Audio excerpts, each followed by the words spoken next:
श्री परमात्मने नमः। ओम वासुदेवाय नमः। ओम व्यासाय नमः। ओम जगन्नाथदासाय नमः। हे माँ सरस्वती तमें कंठरे बस, माँ कंठरे बस। अतिबड़ी जगन्नाथ दास रचित श्रीमद्भागवत महापुराणर एकादश स्कंध दशम अध्याय आज आम अध्ययन करवा। यही अध्याय दत्तात्रेय कुरर ठारू भृंगी पर्यंत सात गुरुଙ୍କ कथा एठारे वर्णना करा जाइछि।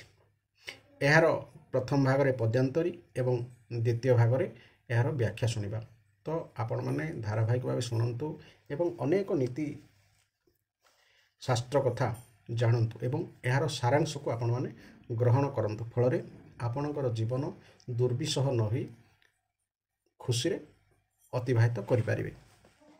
तो आसंतु वर्तमान यही अध्याय आरंभ करिबा। दशम अध्याय दशमे कुररादि सप्त गुरुंक शिक्षा जे बनित अवधूत उवाच शुण हे जदु नृपवर जेवा अनुभव मोर गुरर शिक्षा मोर जेते गुरुर शिक्षा मोर जेते सबुक हिबी तो अग्रते जेते द्रव्य परिग्रह सर्वतु जान दुखमय एघेनी ज्ञानी अकिंचने निश्चिंते रहे सुखमहने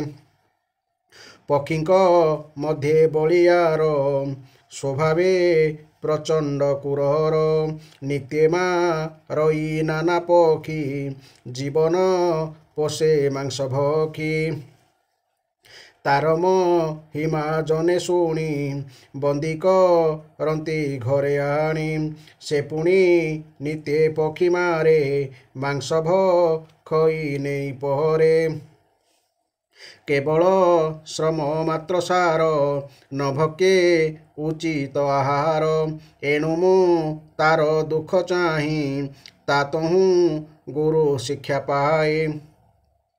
न करी वस्तु परिग्रह एकाभ्र मई शून्य देह नाही मो मान अपमान गृहक लत्र पुत्र धन आत्मारे रमई मुनीते भ्रमई निश्चिंते जगते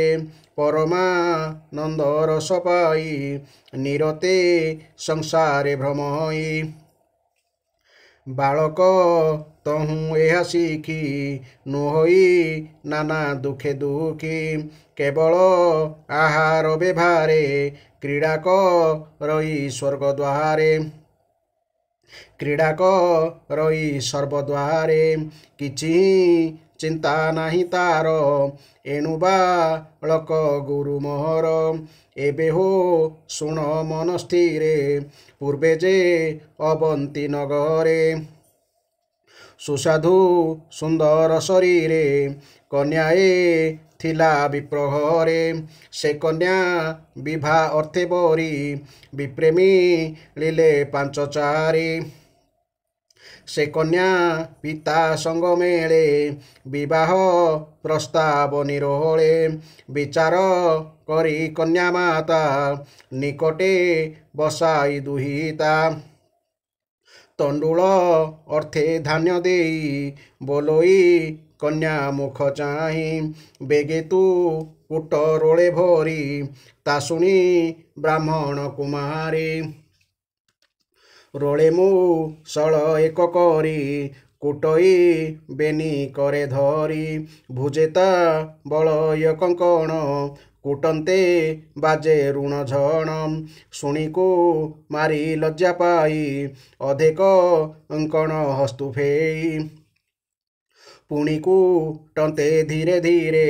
हस्ते अंकण नाद करे कुमारी मने विचारई संग हले गोल होई एमंत विचारिण थोके पुणी फे इला एके एके बेणिक अंकण बेनी करे বেনিক কণ বেনিকরে কুটন্তে শবদন করে জহিও নেক লোক মিলি অবশ্য উপজয় কলি তেণুকু মারি অনুরাগে গুরুবচন শিক্ষা ভাগে একান্তে ভ্রমু থাই মুহি কেবে সঙ্গ ন করই অভ্যাসে জিণি মু পবন নিরোধী এ চঞ্চল মন বৈরাগ্য যোগভ্যাসনে বুলই আত্মসংযমনে একাগ্র করি দৃঢ় মন হরির পাদে নিবেদন তেণুনি স্থল মোর ধ্যান বঞ্চই দুঃখ সুখে দিন স্বভাবে রজগুণ ছাড়ি সত্ত্বসো জগে তম এড়ি সত্ত্বকু জিণি সত্ত্বগুণে নির্বাণ পরম কারণে নিশ্চলে থাই আত্মধ্যানে বাহ্য অন্তর ন প্রমাণে যেসনে সরকারি পথে সরবিন্ধই হেঠ মাথে দন্তস রকারি ସରକାରୀର ଅର୍ଥ ସରକାର বা ଗଭର୍ଣ୍ଣମେଣ୍ଟ ଯାହା କହୁଛେ ଆମେ ଏଠି ତାଲବେଶ୍ୟ ସରକାରୀ ସରକାରୀ ଅର୍ଥ ବଣୁଆ ବା ତୀର ନିର୍ମାତା ଧନୁ ଆଉ ତୀର ଧନୁ ତୀର ଯେଉଁମାନେ ବନାନ୍ତି ସେମାନେ ହେଲେ ସରକାରୀ ମାଥେର ଅର୍ଥ ହେଠ ମାଥେ ଅର୍ଥାତ୍ ଅବନତ ମସ୍ତକରେ ଅର୍ଥାତ୍ ଏକ ଲୟରେ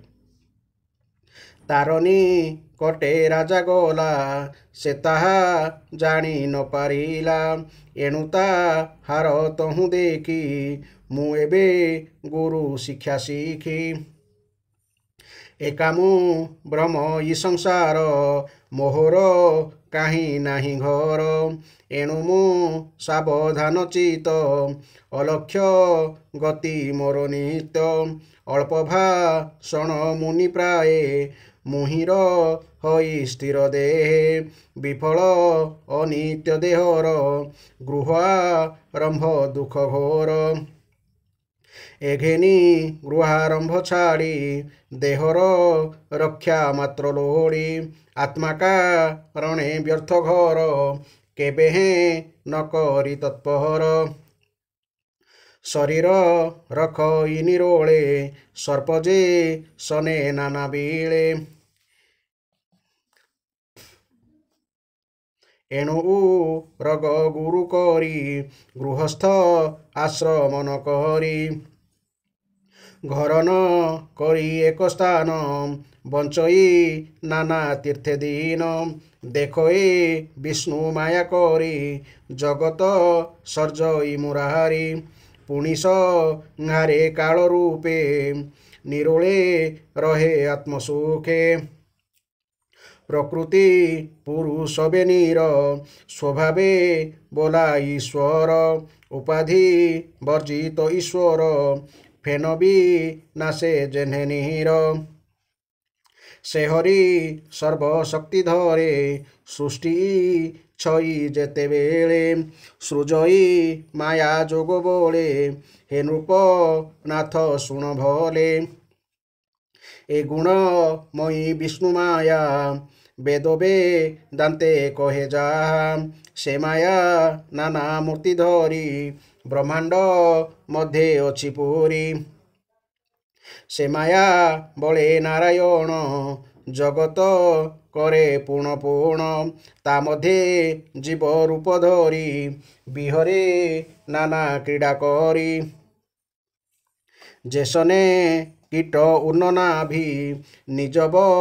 দনু সূত্র ভাবি জালনি মাই রাত্র মুখে মধ্যে বি হরে আত্মসুখে রাত্র মুখে অর্থাৎ সন্ধ্যা কালরে একান্তে রাত্রে ক্রীড়া করে সূর্য উদয়ে তা সংহরে এ রূপে সৃষ্টি লীলা করি সংসারে খেলে নরহরি এবে হো শুণ নরপতি সংসারে জীব আত্মাগতি দেহ বি যোগ কালে জন্তু মনে চিন্তই যেতে হেতু एकांत स्नेह द्वेष भये निश्चल ध्यान जहि रहे जन्मई सेही रूप धरी जेसने कीट पेशस्कारी पेशस्कारी अर्थ कुंभारिया नामक एक भ्रमर जातीय कीट कीटआ नई नाना रूपे निज भू बने नहीं स्थापे आम देखि घर कांथरे गोटे माटी रे तैयारी करे पेशस्कारी कीट एवं से चारिपटे बुलू थाए एवं बाहर गोटे गोटे कीट आनी ता भितर बंद कर दिए एवं से कीटटी ता भितर रही रही ये पेशस्कारी कीटर से रूप को मने पकाए फलतः से परवर्ती जो मृत्युवरण करे ये पेशस्कारी कीट हो जन्म होता है निज भू बने नहीं स्थापे से कीट प्राण कीटआ नई नाना रूपे निज भू बने नहीं स्थापे से कीट प्राण जीवा बेले ताहाकू देखी थाई डोले भयची तई तार रूप जन्मई घेनी से स्वरूप मोहर मन से ही मते कृष्ण चरणे अविरते निश्चले स्थापी सावधाने बुलई मही पर्यटने एमंते गुरु मोर जेते ताहांक उपदेश मते शिक्षिण मने मुहि धरी भ्रमई अवन बिहरी देह को घेनी गुरुपणे जहासी किछि धरी मने ए देह जन्म मृत्यु दुई विष्णुमा यारे प्रवर्तई ए भाव बुझी मोर मती ए देह न करे पिरती अनेक जन्म कर्म भागे मो ज्ञान विवेक वैरागे उदासी मते देहि थाई गुरुंक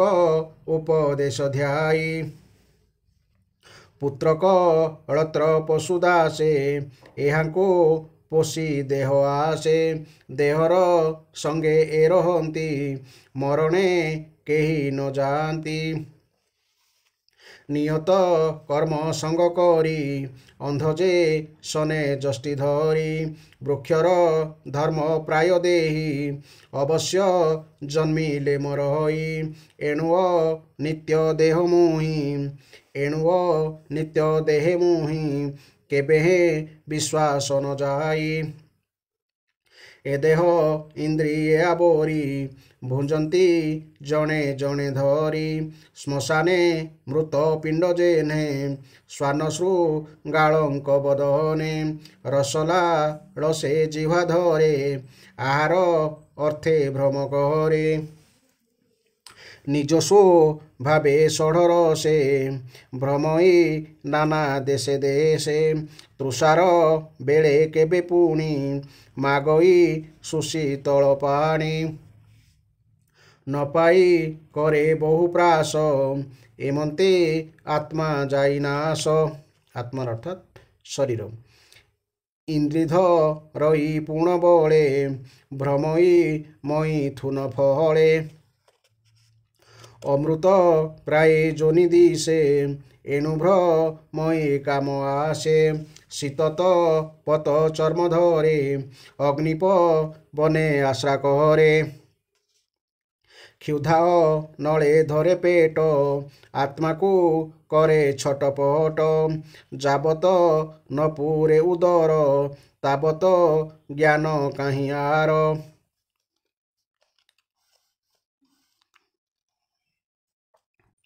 যাবত ন পুরে উদর তাবত জ্ঞান কাহি আর শ্রবণ ধরে পুণ পুଣି স্তুতিনি দন বাক্য শুଣି নাসিকা ধরে গন্ধ আসে এণুভ্র মই সূচিবাসে চক্ষুধ রই রূপ অর্থে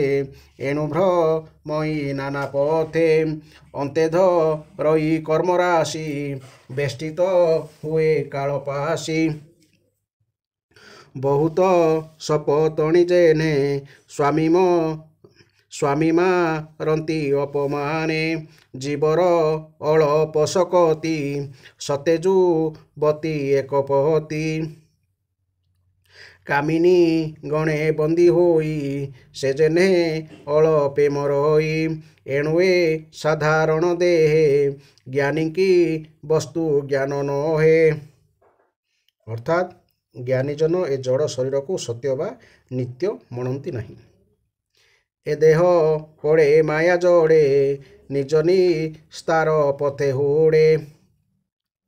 ଯେତେ ଏ ସୃଷ୍ଟିରେ ରଚନା କୀଟହୁଁ ବ୍ରହ୍ମାଦି କଳ୍ପନା ଆତ୍ମା କ୍ରୀଡ଼ନେ ନରହରି ପୂର୍ବେ ଅନେକ ସୃଷ୍ଟି କରି ସଂସାରେ ଖେଳି ନାନା ମତେ ସନ୍ତୋଷ ନ ଲାଭିଲା ଚିତେ ତେଣୁ ନବ ସୃଷ୍ଟି କଲା ଯହିଁ ବି ଶ୍ୱାସ ସର୍ବଲୀଳା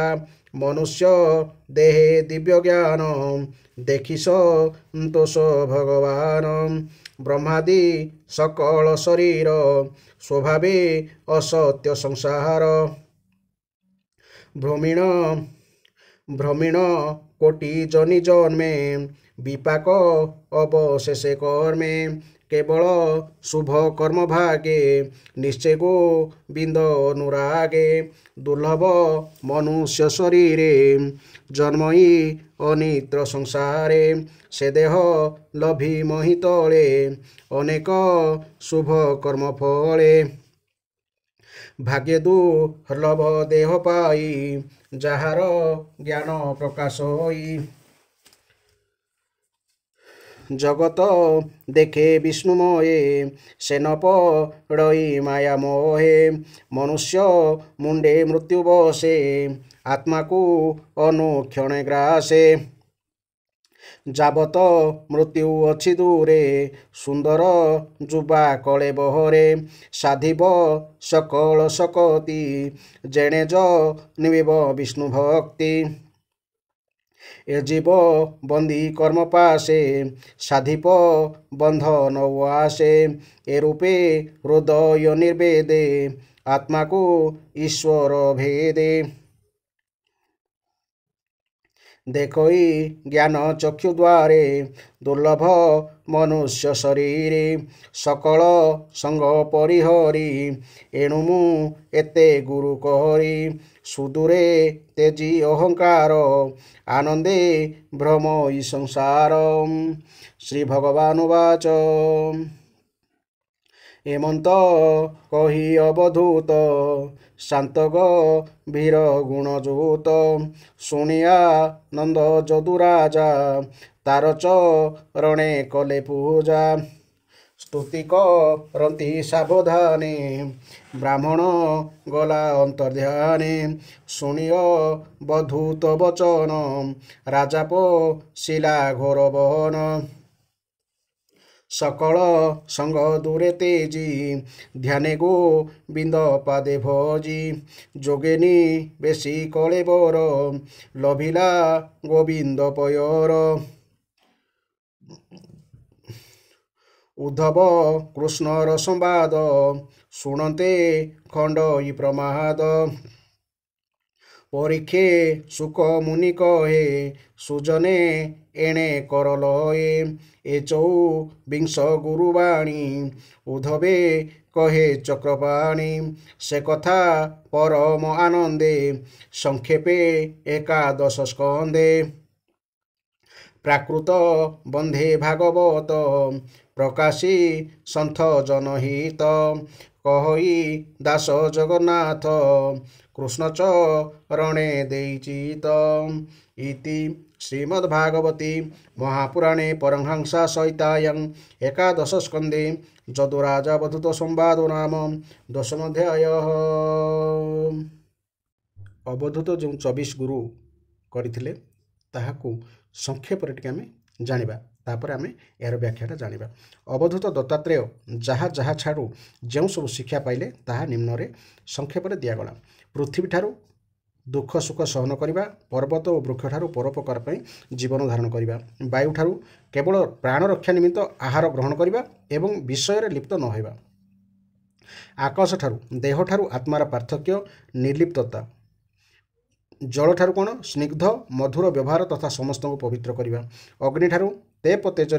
तप तेजरे देदीप्यमान होगा ओ आहार संचय न करवा एवं यथायोग्य विषय सेवन करवा मध्य तहिर दोषरे दूषित न होगा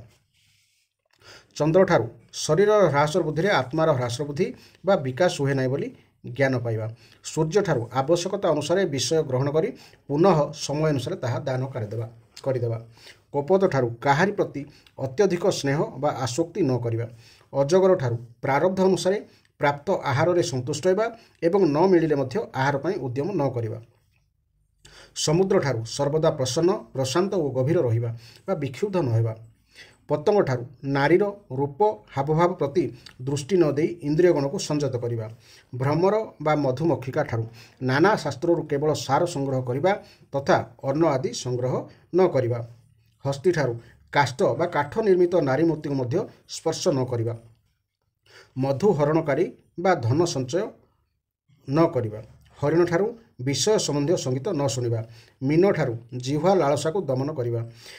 बेश्या ठारू धन संपत्ति आदि आशा त्याग करिबा कुरर पक्षी ठारू द्रव्य आदि संग्रह न करिबा बालक ठारू मान अपमान ऊर्ध्वे रहिबा एवं गृह परिवार कथा चिंता न करी आत्मानंदरे मग्न रहिबा कुमारी कन्या ठारू संगमेल न रही एकांत वास करिबा स्वर निर्माता ठारू आसन और श्वास को जिणी वैराग्य और अभ्यास द्वारा मन को परमात्मा ठारे एकाग्र करिबा सर्प ठारू एकाकी विचरण करिबा एवं निवास पई मठ इत्यादि निर्माण न करिबा गा गुंफा इत्यादि रे रहिबा एक स्थान रे न रहिबा एवं अल्प कथा कहिबा उन्न नाभ बा बुढ़ियाणी ठारू सर्वशक्तिमान भगवान ए जगत को स्वकीय माया बल निज ठारू सृष्टि करी पुनः उपसंहार कर दियंती एकमात्र से ही ए जगतर आधार किंतु तांकर केही आधार नहीं ए कथा बुझिबा पेशस्कारी बा कुंभरिया कीट ठारू स्नेह द्वेष अथवा भय हेतु काहाकू चिंतन कले प्राणी सही स्वरूप को प्राप्त हुए एणु मनुष्य केवल भगवान को व्यतीत अन्य काहारी को चिंतन करने उचित नुहे तेज आसतु बर्तमान यार आम संपूर्ण व्याख्या शुणा अवधूत दत्तात्रेय कहले मनुष्य माने सेमानक प्रिय वस्तु संग्रह परिग्रह इत्यादि करिथांती सेही संग्रह परिग्रह ही सेमानकर दुखर कारण होइଥାଏ किंतु जे अकिंचन और अपरिग्रही से ही विद्वान एवं से ही आनंद अनुभव करती तेणु कल्याणकामी मनुष्य संग्रह ठारू दूर रहिबा उचित कुरर पक्षीर बर्तमान से उदाहरण दे कहउछंती गोटे कुरर पक्षी को कौन से एक स्थान में खंडे मांस मिलगला से मांस धरिची देखी अन्यान्य मांसलोभी पक्षी माने ताकू आक्रमण कले से बिचरा मांस खंडटी फोपाड़ी देबारु सेमानक आक्रमण रक्षा पाईगला एथिरु शिक्षा ग्रहण करने कथा जे संग्रह ही हेउची सबु विपदर कारण शिशुर दृष्टांत दे अवधूत कहले सरल शिशु जेपरी निश्चिंत होई निजे निजे खेले मु मध्य सेहीपरि आत्मानंदरे भोल रही मो उपरे मान अपमानर कौनसी प्रभाव पड़े नहीं कि मोर घर परिवार कथा चिंता न थाए संसार रे दुई प्रकार व्यक्ति चिंतामुक्त होई रहंती सेमाने हेले सरल अबोध शिशु एवं गुणातीत पुरुष ए उभय परम आनंदरे मग्न रहंती तापरे कुमारी कन्यार दृष्टांत देवाकू जाई कहले थरे गोटे झील को बहु करी नेबार प्रस्ताव घेनी अन्य ग्रामर केते जण लोक झीवर घरे पहुँचले सेतेबेलकू जड़े झीटी सेतेबेलकू केवल झीटी छड़ा घरर अन्य समस्ते कौनसी काम बाहर को चली जाइए तेणु अतिथि सत्कार दायित्व झीटी उपर पड़ा गरीब घर चाउल नथिला कुणिया मानक भात गंडी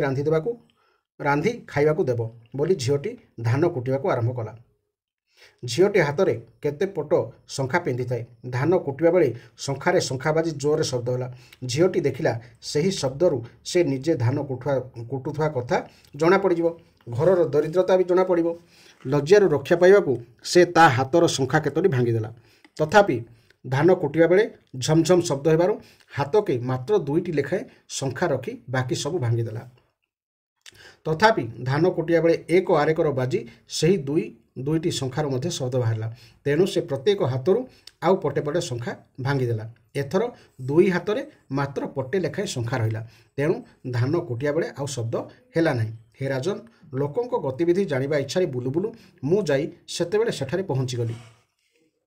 कुमारी कन्यार सही कार्यरू मु शिक्षा पाइली जे जहिओ नेक लोक मिली अवश्य उपजयी कली। एपरिकी दुई जन लोक एकाठी रहिले भी वृथा गपसप आरंभ हो जाए। तेणु सही कुमारी कन्या पटे पटे चूड़ी पिंधला परी मनुष्य एकाकी विचरण करने उचित। हे राजन, मु स्वर निर्माता करुवा कमार ठारू शिखिली जे मनुष्य आसन और निश्वास प्रश्वास जय करी उभय सिद्ध होई वैराग्य और अभ्यास द्वारा निज मन को बस रखा उचित एवं सही वशीभूत मन को सावधानतार सहित लक्ष्य वस्तु लगाईदेवा आवश्यक। मन परमानंद स्वरूप परमात्मा ठारे स्थिर होगले से तार कर्म बासनार धूली सबको धीरे धीरे झाड़ी दिए। सेतेबेले तार सत्वगुण वृद्धि हुए एवं से रजगुणी और तमगुणी वृत्तिमान परित्याग करदिए। फल जाळेनी द्रव्यर अभाव अग्नि लिभिगला परी तार मन शांत हो जाए। जहाँकर चित्त एपरि भाव निज आत्मारे ही स्थिर बा निरुद्ध हो जाए, तांकर कि बाहर कि भीतर कौन सी विषय चिंता रहे नहीं। मु देखिली जड़े स्वर निर्माता बा कारीगर स्वर निर्माण काम एते तन्मय हो जाइथिले जे तांको शाल पाख दे सदल बदले राजांकर एक विराट पटुआर चलीगला, अथच तांको आदौ किछि जଣା पड़िला नाही।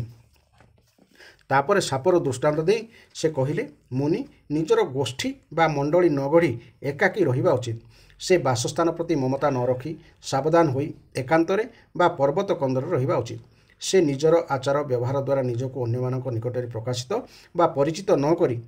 मितभाषी होई रहिबा उचित। अनित्य शरीर निमंते एते कष्ट करी घर तोलिबा निरर्थक। साप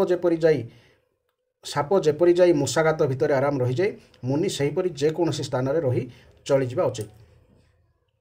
तापर बुढ़ियाणीर दृष्टांत दे कहले, एकमात्र नारायण ही एही सकल विश्व सृष्टि करिसंती एवं कल्प शेष निजर काल शक्ति द्वारा सही एही विश्वर उपसंहार मध्य करती।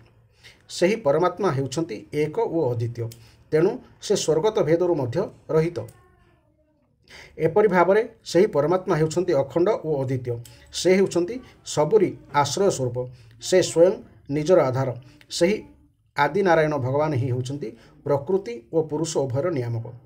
से जेतेबेले निजर काल शक्ति द्वारा यही सब सत्व आदि शक्ति मान को सम्यावस्था को नहीं जाती, सेतेबेले एकमात्र परमात्मा ही अवशेष रही जाती। से होउछंती परम श्रेष्ठ व से परा और अपरा उभय प्रकृतिर अतीत। तांकु कैवल्य नाम उल्लेख करा जाए। से होउछंती निरंजक अनुभव स्वरूप और आनंदर पुंज। तांकठारे प्रकृतिर कौनसी उपाधि न थाए। से निरुपाधिक। से केवल निजर सामर्थ्य बल नहीं त्रिगुणात्मिका मायारे क्षोभ बा आलोड़न सृष्टि करती। हे राजन, सही माया द्वारा से सर्वप्रथमे क्रियाशक्ति प्रधान सूत्रात्मा बा महतत्व सृष्टि करती। सही क्रियाशक्ति प्रधान श्रुत्रात्मा ही त्रिगुणात्मिका शक्ति को एवं तीन गण को अभिव्यक्ति करे।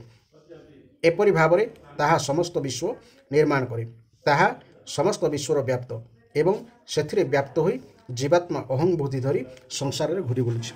बुढ़ियाणी जेपरी निजर हृदय जात करिथिबा सूता को मुख द्वारा विस्तार करी जाल प्रस्तुत करे, सेथिरे विहार करे और शेष में पुणी ताहाकु गिळि दे। परमेश्वर मध्य सेहीपरि निज भितरु जगत उत्पन्न करती, सेथिरे जीव रूप में विहार करती एवं पुणी थरे ताहाकु निज भितर लीन करियंती। एथिरु सारतः एतिकी बुझिबा उचित जे एई विश्व हेउछि परमात्मांकर ही स्वरूप। हे राजन, मु भृंगी बा कुंभार पोक ठारू एही शिक्षा पाइली जे जदि प्राणी स्नेहरे बा द्वेषरे अथवा भयरे हेले भी काहारी ठारे एकाग्र भाव निजर मन लगाइदेव, तेबे से ताहारी परि रूप पाइजिव। कुंभार पोक अन्य कीट को धरि आने निज घात भितर रखी ताहाकु बंद करी रखे एवं बारंबार सेठाकु आसी ताको भूँ भूँ करी डराए। सेथिरे भयभीत होई कीटटी कुंभार पोक रूप को अनवरत चिंता करे। तेणु से तार देह त्याग न करी सही शरीर ही तद्रूप बा भंगी रूप हो जाए। सुतरां जेकोसी प्रकार परमात्मा को चिंतन कर चलिले मध्य मनुष्य परमात्मा को अवश्य पाइजिव। हे राजन, उपरोक्त गुरु मान ठारू मु एसबु शिक्षा ग्रहण करिछि। एथर मु मो शरीर जो शिक्षा पाइछि ताहा कहूछि, मन देई शुणुतु। मोर एही देह मध्य मोर गुरु। ए देह मते वैराग्य विवेक उपदेश दिए। ए कथा प्रसिद्ध जे देह हेउछि जन्म मरणशील। परिणाम देह सहित दुख ही लगी रही, किंतु ए देहरु जो सबुठार बड़ लाभटी मिले ताहा हैला ଏହି ଦେହରେ ହିଁ ଆମେ परमात्मा चिंतन करिपारू। यह निसंदेह जे एई देहकु दिने बिलुआ कुकुर खाइजिबे, तेणु यह आमर नुहे अन्य मानकर। सेथिपाई मु ए देह प्रति मध्य असंग होई विचरण करुछि। मनुष्य ए देहरे स्त्री पुत्र धन संपद प्रभु मृत्यु घरद्वार बंधुबांधव बढ़ाई सेथिरु सुख पाइबार इच्छा रखे, तेणु सेमानकु पाଳି पोषि बहु कष्टरे धन संपद संचय करे, किंतु वृक्ष जेपरी बीज उत्पन्न करी नष्ट हो जाए, ए देह आगामी जन्म पर बीज प्रस्तुत करी निजे नष्ट हो जाए। देह विनष्ट हो गले मध्य जीवर दुख नाश हुए नहीं, से जन्म मृत्युर चक्र पड़ी घुरु थाए। सौतुणी माने जेपरी तांकर बहुपत्नीक स्वामी को निज निज आड़क आकर्षण करी तार सर्वनाश कर दियंती, इंद्रिय माने सेहीपरि देहाभिमानी जीव को निजे निजर विषय आड़क आकर्षित करी तार पतन घटाती। एपटे जिह्वा आकर्षण करे तो सेपटे तृषा दुख दिए, पुणी आउ एक पटे जननेन्द्रिय संभोग पाई अथय करि पकाए। यह छड़ा चर्म उदर कर्ण प्रत्येक जीव को निज जीवर विषय आड़क टाणी नियंती। नाक सुगंध आड़क टाणे तो चंचल नयन सुंदर रूप देखा टाणे। एपरि भाव देहाभिमानी जीव को कर्मेन्द्रिय और ज्ञानेन्द्रिय उभय निज निज विषय आड़क टाणी हैरान करती। भगवान निजर अचिंत्य शक्ति माया द्वारा प्रथमे वृक्ष सरीसृप पशु पक्षी पतंग मत्स्य आदि अनेक प्रकार जोनिर प्राणी सृष्टि कले, किंतु सेथिरु तांको संतोष मिलिला नहीं, तेणु से मनुष्य को सृष्टि कले। मनुष्य को एभली बुद्धि मिली जे जहा बଳରେ कि से ब्रह्म साक्षात्कार करिपारे। मनुष्य को सृष्टि करी प्रभु विशेष आनंदित हेले। मनुष्य शरीर अनित्य होइथिले मध्य एहा अत्यंत दुर्लभ। एहा बहु जन्म पर भगवान असीम कृपार मिली। एही शरीर द्वारा परम पुरुषार्थ स्वरूप परमात्मा मिली पारंती। एपरि अमूल्य मनुष्य जन्म मिली माने मृत्यु बा काल आसी एहाको कबलित करदेवा पूर्व शीघ्र शीघ्र भगवत प्राप्ति रूपी परम लाभ पाइबाकू चेष्टा करबा उचित। एइथिरे ही मनुष्यर मनुष्यता निहित, कारण विषय भोग तो सबु जनिरे मिली पाइबो, ता पछरे धाई निजर अमूल्य संपद नष्ट करिबा उचित नहे। हे राजन, एपरि विभिन्न शिक्षा पाई मोर वैराग्य जात होइगला और मो अंतकरण रे विज्ञानर आलोक खेलीगला। मु वर्तमान अहंकार त्याग करदे स्वच्छंदरे भूतल रे विचरण करुछि। राजन, केवल गुरुंक ठारू यथेष्ट ज्ञान होई पारे नाही कि दृढ़ बोध होई पारे नाही, निज बुद्धि बल रे मध्य किछि विचार करिबा आवश्यक। वास्तव में देखा गले एकमात्र अद्वितीय ब्रह्म विषय ही ऋषि मैंने अनेक प्रकार वर्णना करछंती, तेणु तुमे निजे विचार न कले ब्रह्मर वास्तविक स्वरूप विषय जानीपर किपरि। भगवान श्रीकृष्ण कहले, प्रिय उद्धव, गभीर बुद्धि दत्तात्रेय राजा जदू को एपरि उपदेश देबारु जदू तांको पूजा करी वंदना कले। तापरे राजांको ठारू अनुमति नहीं अवधूत दत्तात्रेय प्रसन्न चित्तरे सेठारू चली गले। आम पूर्वज मानकर मध्य पूर्वज राजा जदू दत्तात्रेयंकर कथा शुणी समस्त आसक्ति परित्याग पूर्वक समदर्शी हो गले। तांकर भली तुमे मध्य आसक्ति परित्याग करी समदर्शी हो जिबा उचित। एही थिला एही सुंदर अध्याय। आगामी दिन में एपरी अध्याय शुणा निश्चित चैनल को सब्सक्राइब करेंगे। जय जगन्नाथ, जय जगन्नाथ, जय जगन्नाथ।